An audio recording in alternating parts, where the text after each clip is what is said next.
نبی کریم صلی اللہ علیہ وسلم کی حدیث ہے کہ آپ نے فرمایا کہ اپنے گھروں کو قبرستان مت بناؤ اور ان میں سورۃ البقرہ کی تلاوت کیا کرو۔ ایک تو قرآن مجید کی تلاوت بالعموم ہے، اور خاص طور پر سورہ البقرہ کی تلاوت کرنا، کیونکہ جس گھر میں بھی سورہ البقرہ کی تلاوت کی جاتی ہے وہاں سے شیاطین جو ہیں وہ بھاگ جاتے ہیں، اور انسان ہر قسم کے سحر اور جادو اور اس قسم کی چیزوں سے بھی محفوظ رہتا ہے۔ دوسری چیز جو اس سورہ کے بارے میں ہمیں معلوم ہوئی نبی کریم صلی اللہ علیہ وسلم کی حدیث مبارکہ سے، وہ یہ کہ یہ سورہ اور سورہ آل عمران جو ہیں وہ قیامت کے دن اس بندے کی شفاعت کے لیے آئیں گی جس بندے نے ان کو تلاوت کیا ہوگا باقاعدگی کے ساتھ۔ تو جو لوگ بھی سورہ البقرہ اور سورہ آل عمران کی ریگولرلی تلاوت کیا کرتے تھے، تو یہ دونوں صورتیں جو ہیں یہ ان کا کیس لڑنے کے لیے آئیں گی کہ یا اللہ یہ تو ہماری تلاوت کرنے والا تھا، یہ کیسے جہنم میں جا سکتا ہے۔ تو اس لیے ایک معمول ہونا چاہیے کہ ہم اپنی ڈیلی یعنی جو ریسیٹیشن ہے قرآن کی، اس میں سورہ البقرہ اور سورہ آل عمران کا کچھ پورشن جو ہے وہ ضرور شامل کریں۔ پھر اس کے جو آخری 2 ورسز ہیں ان کے بارے میں کل بھی ہم نے تھوڑی سی بات کی تھی کہ یہ اللہ تعالیٰ نے نبی کریم صلی اللہ علیہ وسلم کو تحفے میں عطا فرمائے، اور ان کے اپنے فضائل ہیں، اور اس کے بارے میں حدیث میں آتا ہے کہ جو یہ 2 آیات پڑھ لیتا ہے، آخری 2 آیات جو سورۃ البقرہ کی ہیں، وہ ہر قسم کے شر سے محفوظ رہتا ہے۔ تو کوئی کسی قسم کا بھی شر ہو زمین و آسمان میں، انسان اس سے محفوظ رہتا ہے۔ اور پھر آیت الکرسی جو ہے یہ وہ آیت ہے جو قرآن مجید کی سب سے اعلیٰ ترین آیت ہے۔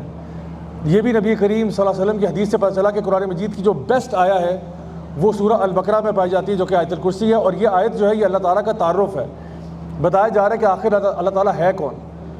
اللہ لا الہ الا هو الحی القیوم، اللہ الحی ہے، القیوم ہے، اس کو کبھی اونگ نہیں آتی، نیند نہیں آتی، اور باقی اللہ تعالیٰ کے ایٹریبیوٹس اس میں بیان کیے گئے ہیں۔ اب جب ہم بات کرتے ہیں سورۃ البقرہ کے بارے میں کہ اس کا مرکزی مضمون کیا ہے، تو سورۃ البقرہ کا مرکزی مضمون جو ہے وہ ہے کہ اللہ تعالیٰ نے بنی اسرائیل کا تذکرہ کیا اس کے اندر، اور اس اعتبار سے کہ بنی اسرائیل کو اللہ تعالیٰ نے بہت فضیلت دی تھی۔ انی فضلتکم علی العالمین، اللہ تعالیٰ فرماتے ہیں کہ ہم نے تمہیں سب عالمین کے اوپر ترجیح دی تھی۔ لیکن پھر بنی اسرائیل کے کچھ حرکتیں ایسی ہوئی کہ بنی اسرائیل اپنے اس رول کو نبھا نہیں سکا۔ تقریباً 2000 سال کے عرصے تک بنی اسرائیل کا راج چلا۔ بنی اسرائیل کو اس عہدے سے فائر کر دیا، اور پھر مسلم امت جو ہے اس کو کہہ دیا کہ اب تمہیں یہ جو ہے نا پاس کیا جا رہا ہے، یہ جو آنر ہے یہ تمہیں پاس کیا جا رہا ہے۔ جس طرح سورہ آل عمران میں آتا ہے، وہ آیت بھی آج ہم انشاءاللہ کور کریں گے، کنتم خیر امت اخرجت للناس۔ اللہ تعالیٰ سورہ یعنی آل عمران میں یہ بات ارشاد فرماتے ہیں کہ تم بہترین امت ہو۔ اب بنی اسرائیل کے پاس وہ ٹائٹل نہیں ہے۔ سو سوال یہ پیدا ہوتا ہے کہ آخر یہ بنی اسرائیل کی تاریخ کیا ہے، بنی اسرائیل کون تھے؟ اسرائیل جو ہے یہ اصل میں یعقوب علیہ السلام کا نام تھا، اور اسرائیل جو ہے اس کا اصل مطلب ہے عبداللہ، اللہ کا بندہ۔ یعقوب علیہ السلام کے 12 بیٹے تھے، انہی 12 بیٹوں میں سے 12 قبیلے جو ہے بنی اسرائیل کے نکلے۔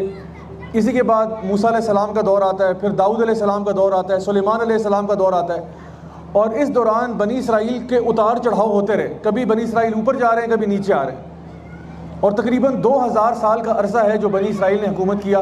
اللہ تعالیٰ نے ان کے اوپر بہت ساری نعمتوں سے نوازا ان کو، لیکن انہوں نے اس کی لاج نہ رکھی، بلکہ انہوں نے کیا کیا، انہوں نے اپنے انبیاء کو قتل کرنا شروع کر دیا، انہوں نے اپنے ججز کو مارنا شروع کر دیا، جو ان کے فیصلہ کرنے والے قاضی ہوتے تھے ان کو مار دیتے تھے۔ اس کے بعد اللہ تعالیٰ نے ان کو بہت ساری نعمتیں دی، من و سلوہ ان کے اوپر نازل کر دیا، آسمان سے خوراک اتار دی، لیکن تب بھی یہ ناشکرے بن گئے اور کہتے تھے کہ ہمیں کوئی ترکاریاں نہیں مل سکتی، ہمیں کوئی اور چیز کھانے کے لیے نہیں مل سکتی، ہم تنگ آ گئے یہ من و سلوہ کھا کھا کے۔ اسی طرح سے یہ اللہ تعالیٰ کی کتاب کو بدل دیتے تھے اور کتاب کو پیٹھ کے پیچھے پھینک دیتے تھے، یعنی جہاں ان کی مرضی چلتی وہ والا پارٹ مان لیتے، جہاں مرضی نہیں چلتی تو اس پارٹ کو چھوڑ دیتے۔ اللہ تعالیٰ فرماتے ہیں کہ افتؤمنون ببعض الکتاب وتکفرون ببعض، کیا تم آدھی کتاب کو مانتے ہو اور آدھی کو نہیں مانتے ہو؟ افلا تعقلون، تمہارے اندر عقل نہیں ہے؟ یہ بنی اسرائیل کا طریقہ تھا، ان کے اندر امیون پیدا ہو گیا۔ اللہ تعالیٰ قرآن مجید میں ارشاد فرماتے ہیں امیون وہ ہیں جو ہماری زبان میں کہتے ہیں نا پڑھے لکھے جاہل، پڑھے لکھے ہوتے تھے کیونکہ یہ تو اہل الکتاب تھے نا، کہ اہل کتاب تھے، پڑھنے والے لوگ تھے، لیکن دین کے معاملے میں زیرو تھے۔ ویسے علم بہت زیادہ ہے، ویسے ماشاءاللہ تبارک اللہ کہاں سے کہاں پہنچ گئے، لیکن جہاں تک دین کا معاملہ ہے اس معاملے میں یہ جاہل کے جاہل تھے، امیون بن گئے اس معاملے میں۔ لے کے 39 تک اس میں اللہ سبحانہ تعالیٰ نے ایمان کے تقاضے بیان کیے ہیں کہ جو بلیورز ہیں ان کا ایٹیٹیوڈ کیا ہونا چاہیے۔ پھر جس طرح میں نے بتایا 40 سے لے کے یعنی 141 تک اللہ تعالیٰ بنی اسرائیل کے خلاف چارج شیٹ بیان کر رہے ہیں کہ ان سے اس ٹائٹل یا پوزیشن کو کیوں چھینا گیا. پھر 142 سے لے کے 283 تک تقریباً آخر تک سورہ کی اللہ تعالیٰ ہمیں کہہ رہے ہیں کہ ادخلوا فی السلم کافہ، ایمان کے اندر، اسلام کے اندر پورے کے پورے داخل ہو جاؤ.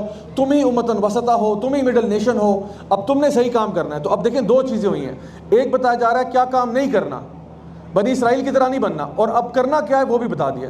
ہماری جاب ڈسکرپشن آیت نمبر 142 سے لے کے 283 تک ہے کہ اب اے مسلم امت تم نے کیا کرنا ہے.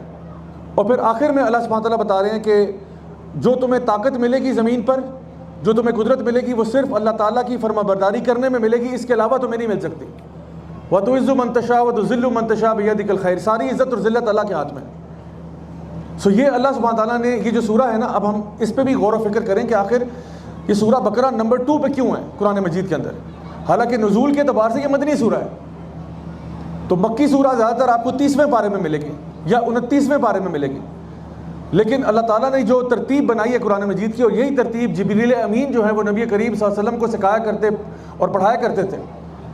تو اللہ تعالیٰ نے سورہ فاتحہ کے فوراً بعد سورہ البقرہ کے اندر بتا دیا کہ جو مغضوب علیہم تھے، جن پہ، جو کہ سورہ فاتحہ کے آخر میں آتا ہے نا، غیر المغضوب علیہم ولا الضالین، تو مغضوب علیہم جن پہ اللہ کا غضب نازل ہوا وہ بنی اسرائیل تھے، اور یہ صحیح حدیث میں آتا ہے.